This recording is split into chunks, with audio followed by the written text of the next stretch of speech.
Hello दोस्तों। Physics की online class में मैं दिलीप खंडेलवाल आप सभी का स्वागत करता हूं।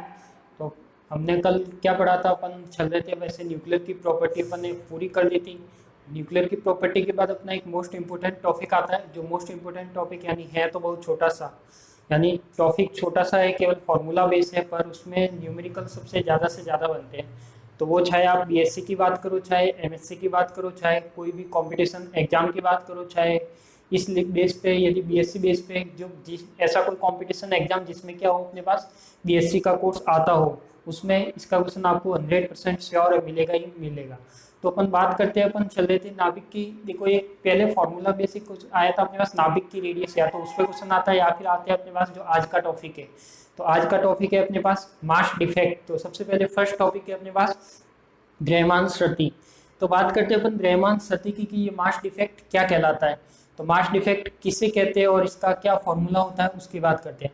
तो सबसे पहले बात करते हैं अपन मास डिफेक्ट यानी द्रव्यमान श्रुति। श्रुति यानी डिफेक्ट का मीनिंग क्या होता है, कोई ना कोई लॉस होना, यानी यहाँ पे किसका लॉस होना, लॉस किसका हो रहा है, द्रव्यमान का। यानी कुछ द्रव्यमान में क्या हो रही है, यहाँ पे कमी हो रही है, तो वही द्रव्यमान की कमी क्या कहलाएगी, अपनी द्रव्यमान श्रुति। अब देखो द्रव्यमान में कमी तो हो रही है, पर वो किस में कमी हो रही है अपन को वो चीज देखनी है।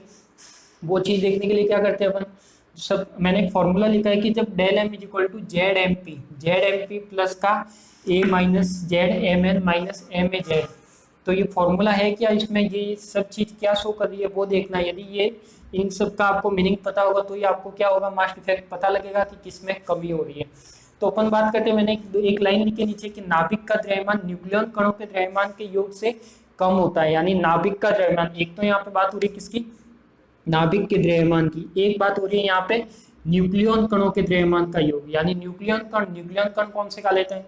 सबसे पहले तो न्यूक्लियन कण कहते किससे, तो न्यूक्लियन कण कहते हैं अपन किसे कहेंगे, प्रोटॉन या न्यूट्रॉन को। यदि अपन कोई भी नाभिक की बात करें, यानी जेड एक्स ए मान लिया क्या है अपने पास कोई भी नाभिक है, तो ये तो क्या हो जाएगा अपने पास प्रोटॉन। यदि न्यूट्रॉन की बात करें तो न्यूट्रॉन क्या हो जाएगा, ए माइनस का जेड। यदि इन दोनों के द्रव्यमान की बात करें, यानी प्रोटॉन प्लस न्यूट्रॉन का क्या होना चाहिए, द्रव्यमान होना चाहिए। यदि इनके द्रव्यमान का बात करें तो वही क्या कहलाएगा, अपना न्यूक्लियन कणों का द्रव्यमान कहलाएगा, या न्यूक्लियन कणों के द्रव्यमान के योग के। तो अपन बात करते हैं यही कि सबसे पहले तो आ गया नाभिक का द्रव्यमान न्यूक्लियन कणों के द्रव्यमान के योग से क्या होता है, कम होता है। अब देखो वो कह रहा है कि नाभिक का द्रव्यमान, नाभिक का द्रव्यमान इसमें कहाँ है, तो अपने पास जो नाभिक का द्रव्यमान है वो क्या है, ये वाला है अपने पास नाभिक का द्रव्यमान। यानी मैं इसे कह सकता हूँ कि ये क्या अपने पास नाभिक का द्रव्यमान है। अब वो कह रहा है कि अपने पास न्यूक्लियन कणों का द्रव्यमान, यानी न्यूक्लियन कणों का द्रव्यमान, यानी ये जो चीज है अपने पास, ये क्या अपने पास न्यूक्लियन कणों का द्रव्यमान है। तो अपन कह सकते हैं कि न्यूक्लियन कणों का द्रव्यमान है और नाभिक का द्रव्यमान है, दोनों में क्या आ रहा है, अंतर आ रहा है। न्यूक्लियन कणों का द्रव्यमान हो सकता है आपको छोटा लिखा है तो दिखे नहीं दिखे, तो मैंने बोल दिया है ये वाला नाभिक का द्रव्यमान होगा और ये वाला क्या होगा अपने पास न्यूक्लियन कण का द्रव्यमान। तो इसमें मास डिफेक्ट कैसे आएगा अपने पास की, अब ये मान लिया कि अपने पास ये चीज क्या करें, नाभिक का द्रव्यमान, ये नाभिक का द्रव्यमान हो गया। नाभिक का द्रव्यमान किससे कम होना चाहिए, न्यूक्लियन कणों के द्रव्यमान से। न्यूक्लियन कण यानी एक तो प्रोटॉन और एक न्यूट्रॉन, इन दोनों के द्रव्यमान के योग से क्या होना चाहिए, कम होना चाहिए। देखो फॉर्मूले में वही बन रहा है अपने पास, ये न्यूक्लियन कणों के द्रव्यमान का योग हो गया, यानी ये तो प्रोटॉन, जेड क्या है यहाँ पे परमाणु क्रमांक, ये मास ऑफ प्रोटॉन यानी प्रोटॉन का द्रव्यमान है। ए माइनस जेड यानी अपन कह सकते हैं ये एक तरह से क्या है, न्यूट्रॉन है। तो न्यूट्रॉन, और इसमें द्रव्यमान किसका है, मास ऑफ न्यूट्रॉन, तो न्यूट्रॉन का द्रव्यमान है। और ये एम ए जेड क्या अपने पास नाभिक का द्रव्यमान है।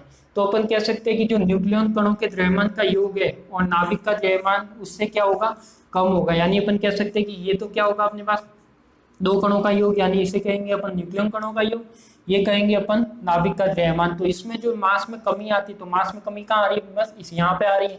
यानी नाभिक का द्रव्यमान न्यूक्लियन कणों के द्रव्यमान के योग से क्या अपने पास कम है। तो वही जो द्रव्यमान में कमी होती है वही अपनी क्या कहलाती है, मास डिफेक्ट कहलाता है, द्रव्यमान क्षति कहलाती है। तो एक कुछ है नहीं, वैसे सिंपल सी एक फॉर्मूला बेस पे डेफिनेशन है। अब देखो द्रव्यमान क्षति कैसे होती है। यदि मैं बात करूं प्रोटॉन और न्यूट्रॉन की, यदि मैं मान लूं कि प्रोटॉन और न्यूट्रॉन को कोई अनंत जगह से या अनंत बिंदु से लाकर एक नाभिक बनाते हैं या नाभिक की रचना या निर्माण करते हैं, तो उसमें क्या होगा, जब न्यूट्रॉन और प्रोटॉन को अपन अनंत बिंदु से लाएंगे तो उसमें नाभिक को बनाएंगे, तो उसमें कुछ द्रव्यमान ऊर्जा के रूप में बाहर निकलेगा। तो जो द्रव्यमान ऊर्जा के रूप में बाहर निकलेगा वही अपना क्या कहलाएगा, द्रव्यमान स्थिति कहलाती है। तो इस टाइप से जो बात द्रव्यमान में कमी होती है यानी नाभिक बनाते हैं तो उसमें द्रव्यमान में जो भी कमी आएगी वही क्या कहलाएगी, मास डिफेक्ट कहलाएगा। तो देखो ये फॉर्मूला आपका इंपॉर्टेंट है, इस फॉर्मूले के बेस पे न्यूमेरिकल आएंगे तो आपको ये फॉर्मूला क्या करना है, आपको हमेशा ही दिमाग में रखना है, ये आज के लिए नहीं, ये हमेशा के लिए दिमाग में रखना है। देखो यहाँ पे यदि लिखना हो तो जेड तो क्या अपने पास, तो या तो परमाणु क्रमांक लिख लो एटॉमिक नंबर, या फिर लिख सकते हो आप प्रोटॉन की संख्या। ए माइनस जेड क्या है यहाँ पे, ए माइनस जेड है अपने पास न्यूट्रॉन या न्यूट्रॉन की संख्या। और एम पी क्या है अपने पास, देखो एम पी की बात करें तो ये स्मॉल एम है, जो ये वाले मास है वो क्या है, स्मॉल एम है, ये कैपिटल है। तो ये एम पी क्या है अपने पास, मास यानी प्रोटॉन का द्रव्यमान हो जाएगा, ये हो जाएगा अपने पास प्रोटॉन का द्रव्यमान। यदि नेक्स्ट बात करें तो ये क्या हो जाएगा अपने पास, एम एन यानी एम एन क्या हो जाएगा अपने पास, यदि कोई जगह स्मॉल एन भी मिलेगा कोई जगह कैपिटल एन भी मिलेगा, तो जो आपको सही लगे वो मत लिख देना। तो ये क्या हो जाएगा अपने पास, न्यूट्रॉन का द्रव्यमान, ये हो जाएगा अपने पास न्यूट्रॉन का द्रव्यमान। और नेक्स्ट बात करें तो ये क्या हो जाएगा अपने पास, जो एम ए जेड है, ये एम क्या है अपने पास कैपिटल है, तो ये क्या हो जाएगा अपने पास एम ए जेड किसका द्रव्यमान हो जाएगा अपने पास, नाभिक का द्रव्यमान। तो अपन कह सकते हैं कि नाभिक का द्रव्यमान है वो कम किससे होना चाहिए अपने पास, न्यूक्लियन कणों के द्रव्यमान के योग से कम होना चाहिए। यानी ये नाभिक का द्रव्यमान है और न्यूक्लियन कणों के द्रव्यमान से यदि योग से कम होता है, यानी इन दोनों यानी प्रोटॉन और न्यूट्रॉन के द्रव्यमान के योग से नाभिक का द्रव्यमान कम होता है, तो वही अपना क्या कहलाएगा, मास डिफेक्ट कहलाया है, द्रव्यमान स्थिति कहलाएगा। तो ये यही मैंने स्टेटमेंट में लाइन लिखी थी जो फॉर्मूले से बन रही थी।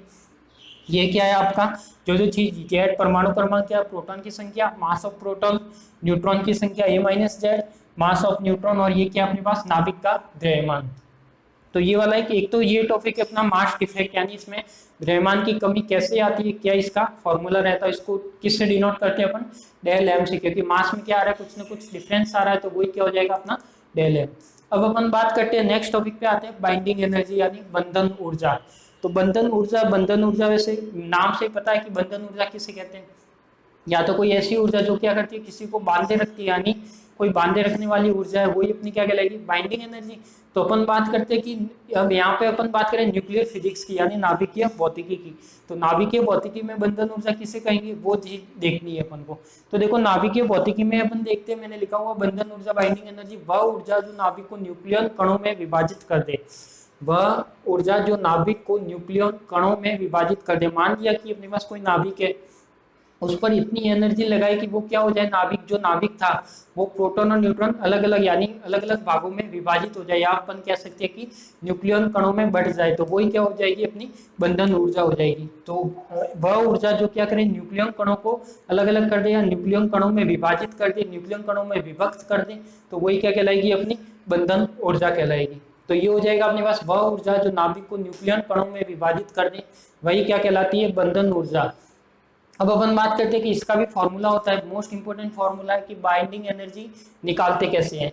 तो अपने पास जो द्रव्यमान शक्ति था, तो फॉर्मूला तो यही काम में लेना है द्रव्यमान शक्ति वाला। तो देखो मैंने बाइंडिंग एनर्जी में फॉर्मूला तो क्या किया है, द्रव्यमान शक्ति वाला काम है। अब इसके साथ जब अपन बाइंडिंग एनर्जी की बात कर रहे हैं, जब एनर्जी की बात करें तो वो ई की फॉर्म में आना चाहिए, यानी ई इज इक्वल टू क्या आता है अपने पास, देखो मैं यहाँ पे यदि आपको समझाने के लिए लिख,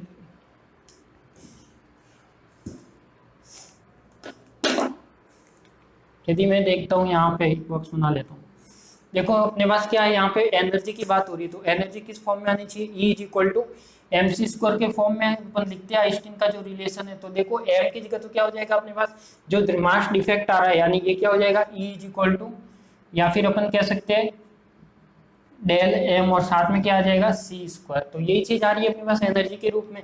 तो यहाँ पे अपन क्या किसकी बात करें, बंधन ऊर्जा की। तो बंधन ऊर्जा के लिए मैंने लिख लिया या तो बी ए जेड, या फिर इसको आप यदि और किताबों में देखते हो तो कई बार इसे ई बी की फॉर्म में भी लिखा मिला हुआ मिल सकता है। तो ये भी क्या अपनी बाइंडिंग एनर्जी है, ये भी बाइंडिंग एनर्जी है। तो इसको लिखने का तरीका ई बी भी हो सकता है और बी ए जेड भी हो सकता है। ए क्या है यहाँ पे द्रव्यमान संख्या, और जेड क्या है प्रोटॉन की संख्या या परमाणु क्रमांक जो नाभिक है उसका। अब अपन बात करते हैं बाइंडिंग एनर्जी के फॉर्मूले की। तो ये क्या आ गया अपना डेल एम, जो अपन ने डेल एम वहां पे लिखा था वही क्या लिखा है डेल एम, यानी mass effect into multiply C square. तो ये मैंने लिख लिया B A Z is equal to del M और सी स्क्वायर। अब अपन बात करते हैं इसमें भी क्या क्या चीज है, वो ये अपने पास देखो ZMP क्या है, जो वहां पे था, यानी Z परमाणु क्रमांक, मास ऑफ प्रोटॉन, ये न्यूट्रॉन और ये मास ऑफ न्यूट्रॉन, और ये क्या अपना नाभिक का द्रव्यमान। यानी जो चीजें मैंने यहाँ पे लिखी वही चीज वहां पे क्या है, सेम टू सेम है। तो ये हो जाएगा ZMP plus A minus ZMN minus MAZC²। अब अपन बात करते हैं, ये तो क्या होगी अपनी बाइंडिंग एनर्जी। इसका एक अपना कथन लिख सकते हैं, यदि इसको थ्योरेटिकल रूप में लिखना हो तो लिख सकते हो कि बंधन ऊर्जा द्रव्यमान शक्ति और प्रकाश के वेग के वर्ग के गुणनफल की क्या होता है, बराबर होता है। यानी ये क्या अपना मास डिफेक्ट है, ये क्या हो जाएगी अपने पास द्रव्यमान शक्ति। तो ये तो क्या होगी अपने पास द्रव्यमान शक्ति, और ये क्या हो जाएगा अपना C²। C² क्या होता है, प्रकाश की वेलोसिटी यानी प्रकाश का वेग। तो इसका क्या स्क्वायर है, तो वही लाइन मैंने लिखी है कि बंधन ऊर्जा द्रव्यमान शक्ति और प्रकाश के वेग के वर्ग के गुणनफल के बराबर होता है। यानी जो लाइट ऑफ वेलोसिटी है और मास डिफेक्ट है, दोनों का क्या करना है, डॉट प्रोडक्ट या फिर multiply equal to binding energy. तो ये हो जाएगा अपने पास बंधन ऊर्जा द्रव्यमान शक्ति और प्रकाश के वेग के वर्ग के गुणनफल के बराबर होता है। अब अपन बात करते हैं, ये जो डेल एम होगा या फिर जो भी इनका मास होगा वो किस फॉर्म में होगा, अपना एटॉमिक मास यूनिट यानी AMU की फॉर्म में होगा। यानी AMU की फॉर्म में होगा तो अपन को एनर्जी निकालनी है, एनर्जी हमेशा किस में निकालते हैं अपन, इलेक्ट्रॉन वोल्ट में। तो यहाँ पे बात करेंगे, देखो 1 AMU अपन जानते हैं किसके इक्वल होता है, 931.5 MeV/c² के इक्वल होता है। तो ये हो जाएगा 1 AMU इक्वल टू 931.5 MeV/c²। अब अपन बात करते हैं बाइंडिंग एनर्जी। तो बाइंडिंग एनर्जी वही अपन ने लिख रखा है, ये तो क्या हो गया अपना मास डिफेक्ट, यानी ये लिख दिया मैंने डेल एम। तो ये तो हो गया डेल एम, साथ में जो C² था वो C²। अब ये डेल एम किस में था, अपना एटॉमिक मास यूनिट यानी AMU में था, उसको मैं इलेक्ट्रॉन वोल्ट में कन्वर्ट करता हूँ। यानी 1 AMU इक्वल टू ये वैल्यू होती है 931.5 MeV/c²। तो ये C² से C² देखो, इसको एनर्जी में कन्वर्ट किया तो ये रखेंगे, तो C² से C² क्या हो जाएगा, यहाँ से ये वाला और ये वाला क्या हो जाएगा, कैंसिल आउट हो जाएगा। तो अपने पास क्या बचेगा, binding energy equal to del M 931.5 MeV बचेगा। इसको मैं इस फॉर्म में भी लिख सकता हूँ कि जो binding energy EV equal to del M और साथ में क्या हो जाएगा 931.5 MeV। एम यानी 10⁶ इलेक्ट्रॉन वोल्ट, यानी 1 इलेक्ट्रॉन वोल्ट की वैल्यू पता ही है आपको, यानी 1 इलेक्ट्रॉन वोल्ट कितना होता है 1.6 × 10⁻⁻⁹। तो ये क्या होती है 1 इलेक्ट्रॉन वोल्ट। तो ये आपकी क्या हो जाएगी बाइंडिंग एनर्जी, और ये हो जाएगा अपना मास डिफेक्ट। तो मोस्ट इंपोर्टेंट केवल आपको जो याद रखने वाली चीज है, वो याद रखने वाली चीज क्या है आपके पास, जो ये वाले फॉर्मूले हैं, ये फॉर्मूले आपको याद रखनी है।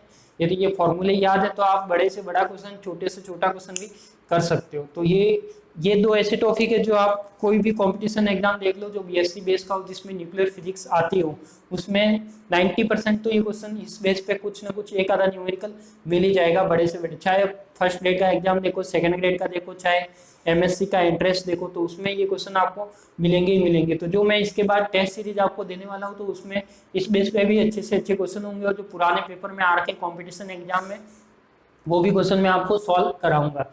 तो ये हो जाएगा अपने पास बाइंडिंग एनर्जी का फॉर्मूला हो गया, और ये मास डिफेक्ट हो गया। तो अपन देख लेते हैं मास डिफेक्ट का फॉर्मूला ये है, बाइंडिंग एनर्जी का ये डिफरेंस क्या है, केवल ये वाला C² से मल्टीप्लाई हो रहा है, क्योंकि ये क्या निकल रही है एनर्जी निकल रही है, इसलिए अपन क्या करते हैं C² से मल्टीप्लाई। तो ये हो जाएगा अपने पास binding energy equal to del M 931.5 MeV। तो अब आप इसको यदि ये भी कर सकते हो, देखो मैंने यहाँ पे क्या निकल रही है अपनी बाइंडिंग एनर्जी। यदि आपको बाइंडिंग एनर्जी ना निकाल के न्यूमेरिकल, आगे न्यूमेरिकल भी करेंगे अपन, यदि आपको पूछा जाए कि हमको क्या निकालना है, नाभिक का द्रव्यमान निकालना है, तो एक चीज ध्यान रखना कि यदि परमाणु का द्रव्यमान की बात करें, यानी मास ऑफ एटम, तो मास ऑफ एटम तो अपन कैसे निकालते हैं, द्रव्यमान स्पेक्ट्रोग्राफ द्वारा निकालते हैं। यदि अपन बाइंडिंग एनर्जी की बात, सॉरी, यदि अपन नाभिक के द्रव्यमान की बात करें, एक तो होता है अपने पास परमाणु का द्रव्यमान, एक तो क्या होता है अपने पास परमाणु का द्रव्यमान, एक होता है अपने पास नाभिक का द्रव्यमान। नाभिक का द्रव्यमान दोनों अलग अलग है, देखो एक तो परमाणु का द्रव्यमान होता है, एक नाभिक का द्रव्यमान होता है। तो जो परमाणु का द्रव्यमान होता है वो तो अपन कैसे निकालते हैं, अपने पास एक मेथड आएगा जो किसे कहते हैं अपन, परमाणु का द्रव्यमान स्पेक्ट्रोग्राफ, मास स्पेक्ट्रोग्राफ। ये तो हो जाएगा अपने पास द्रव्यमान स्पेक्ट्रोग्राफ। और जो नाभिक का द्रव्यमान है वो किससे निकालते हैं, वो अपन निकालते हैं बाइंडिंग एनर्जी से। तो ये किससे निकालेंगे अपन, बाइंडिंग एनर्जी से। तो ये क्या हो जाएगा, देखो यदि नाभिक का द्रव्यमान पूछे तो नाभिक का द्रव्यमान यानी क्या फाइंड आउट करने का पूछ रहा है वो, ये वाली चीज पूछा है। यदि आपको ये चीज निकालनी हो तो इसमें क्या करोगे आप, सिंपल सा है, इसमें करना क्या है, इसमें जो ये वाले मल्टीप्लाई है या तो सी स्क्वायर से पहले मल्टीप्लाई कर लो, इसमें भी सी स्क्वायर साथ में आ जाएगा। तो एम ए जेड निकालने के लिए क्या करो, इसको तो इधर भी जो बाइंडिंग एनर्जी वो क्या आ जाएगी, इधर आ जाएगी, तो इसमें ये वाला कन्वर्ट हो जाएगा, बाकी कुछ नहीं होगा। तो वो अपन न्यूमेरिकल जब भी सॉल्व करेंगे तब अपन अच्छे से देखेंगे कि कैसे वो प्रोसेस होता है और कैसे नाभिक का द्रव्यमान निकाल सकते हो, कैसे न्यूट्रॉन का निकाल सकते हो, कैसे प्रोटॉन का निकाल सकते हो। तो वही चीज है। तो ये आपके दो टॉपिक कवर हो गए, एक तो मास डिफेक्ट हो गया, एक बाइंडिंग एनर्जी हो गया। इस बेस पे अपन अच्छे से अच्छे न्यूमेरिकल भी करेंगे। अब नेक्स्ट टॉपिक बात करते हैं। तो नेक्स्ट टॉपिक क्या आएगा अपने पास, एक ये तो बाइंडिंग एनर्जी हो गई, ये मास डिफेक्ट हो गया। अब नेक्स्ट टॉपिक अपन देखते हैं पर न्यूक्लियन बाइंडिंग एनर्जी। तो एक कंसेप्ट आता है अपने पास प्रति न्यूक्लियन बंधन ऊर्जा। तो देखो अपने पास टॉपिक लगाए तो क्या हो जाएगा अपने पास, प्रति न्यूक्लियन बंधन ऊर्जा यानी पर न्यूक्लियन बंधन ऊर्जा, जिसे अपन कह सकते हैं कि एवरेज बाइंडिंग एनर्जी भी कहते हैं। Average binding energy, average binding energy भी कहते हैं, पर न्यूक्लियन बाइंडिंग एनर्जी भी कहते हैं। तो ये भी बहुत जगह ये भी मिल सकता है, ये भी। यदि किसी न्यूमेरिकल में पूछा जाए कि औसत बंधन ऊर्जा ज्ञात करो, तो इसका मतलब वही है कि आपको क्या निकालना है, प्रति न्यूक्लियन बंधन ऊर्जा निकालनी है। तो देखो प्रति न्यूक्लियन बंधन ऊर्जा निकालते कैसे, वो चीज देखनी है। तो प्रति न्यूक्लियन बंधन ऊर्जा अपन निकालते हैं, इसको डिनोट करते हैं सबसे पहले तो किससे, बी बार से। तो ये हो जाएगा बी बार या बाइंडिंग एनर्जी। बाइंडिंग एनर्जी अपन ने जो अपन ने लिख रखी है यानी बी ए जेड। तो ये क्या अपने पास बाइंडिंग एनर्जी अपॉन में क्या करना है, ए का डिवाइड। तो ये आपका क्या हो जाएगा, पर न्यूक्लियन बाइंडिंग एनर्जी। यानी न्यूक्लियन क्या है, न्यूक्लियन अपने पास वही है, अपने पास प्रोटॉन और न्यूट्रॉन का ऐड होता है, वही अपने पास क्या होते हैं, न्यूक्लियन होते हैं। तो अपन देखते हैं कि प्रोटॉन और न्यूक्लियन का ऐड क्या होता है, ए होता है। तो अपन देखते हैं कि ए का क्या करें अपन, डिवाइड कर दे, यानी बाइंडिंग एनर्जी में या बाइंडिंग एनर्जी को क्या करें, ए से डिवाइड कर दे, तो आपकी क्या निकल जाएगी, प्रति न्यूक्लियन बाइंडिंग एनर्जी निकल जाएगी, जिससे अपन किससे लिखेंगे, बी बार से। तो बी ए जेड होगा अपॉन में ए। तो बाइंडिंग एनर्जी को आप इस फॉर्म में भी लिख सकते हो, कौन सी, प्रति न्यूक्लियन।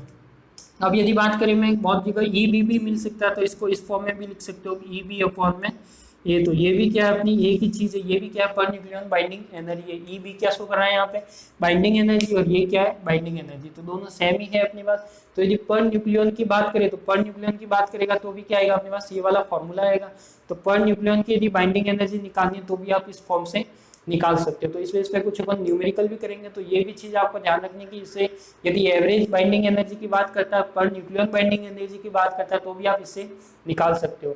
तो जो बाइंडिंग एनर्जी निकलेगी उससे, उसमें क्या करना है, मास नंबर का डिवाइड लगाना, तो आपका क्या हो जाएगा, पर न्यूक्लियन बाइंडिंग एनर्जी या एवरेज बाइंडिंग एनर्जी हो जाएगी। तो एक बार इसका यदि स्क्रीनशॉट लेना हो तो ले सकते हो आप।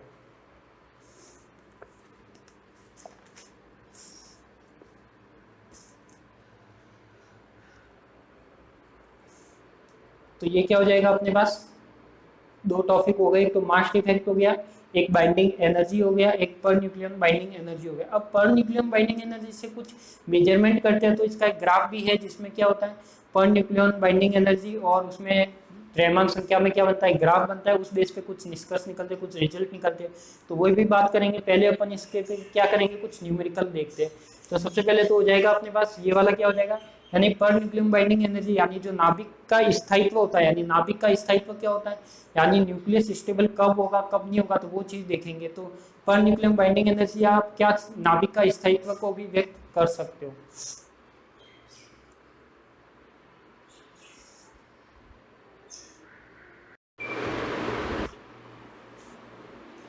तो अपन ने हमने क्या पढ़ा था अभी, मास डिफेक्ट का फॉर्मूला देख लिया था, बाइंडिंग एनर्जी का फॉर्मूला देख लिया था, पर न्यूक्लियन बाइंडिंग एनर्जी का फॉर्मूला देख लिया था। कैसे निकालते हैं वो फॉर्मूला अपन को याद हो जाना चाहिए अभी तक। अब अपन एक न्यूमेरिकल देखते हैं, तो ये न्यूमेरिकल कैसे किस बेस पे आते हैं। तो देखो अपने पास कह रहा है कि 10x 20 की बंधन ऊर्जा ज्ञात करो। अब देखो यहाँ पे 10x का मीनिंग यहाँ पे कोई सा भी नाभिक हो सकता है, Ni4। यानी मान लिया कि अपने पास 10x 20 कोई भी नाभिक दे रखा है या न्यूक्लियस दे रखा है, उसकी क्या निकालनी है अपन को, बाइंडिंग एनर्जी निकालनी है। तो अपन को फाइंड क्या करना है, यहाँ पे बाइंडिंग एनर्जी क्या करनी है, अपन को फाइंड करनी है। तो अपन देखते हैं कि जब बाइंडिंग एनर्जी फाइंड करनी है तो इसमें कैसे निकालेंगे। तो अपन को दिया हुआ क्या है, ये सब क्या है अपने पास गिवन है, यानी ये सब क्या अपने पास दिया हुआ है। तो जब दिया हुआ है तो इसमें देखो क्या क्या दिया हुआ है। एक तो एमएच दिया हुआ है 1.007825 एएमयू, एमएन यानी मास ऑफ न्यूट्रॉन दे रखा है 1.008665, और जो नाभिक का द्रव्यमान यानी एम ए जेड दे रखा है वो दे रखा है ये वाला। तो अपन फॉर्मूला बाइंडिंग आयनी का फॉर्मूला जानते ही हो, तो सबसे पहले तो आपको ये ध्यान होना चाहिए जो नाभिक दे रखा है उसमें प्रोटॉन कितने और न्यूट्रॉन कितने। तो फर्स्ट स्टेप में आपको यही पता लगाना है कि सबसे पहले इसमें प्रोटॉन कितने और न्यूट्रॉन कितने। तो अपन देख सकते हैं कि ये वाला जो न्यूक्लियस है अपने पास 10x20, तो इसमें प्रोटॉन तो हो जाएगा 10, न्यूट्रॉन कितना हो जाएगा 10। ए माइनस जेड करेंगे तो क्या आएगा अपना न्यूट्रॉन आएगा। बाइंडिंग एनर्जी का फॉर्मूला पता है Z M P plus A minus Z N minus M A Z C square.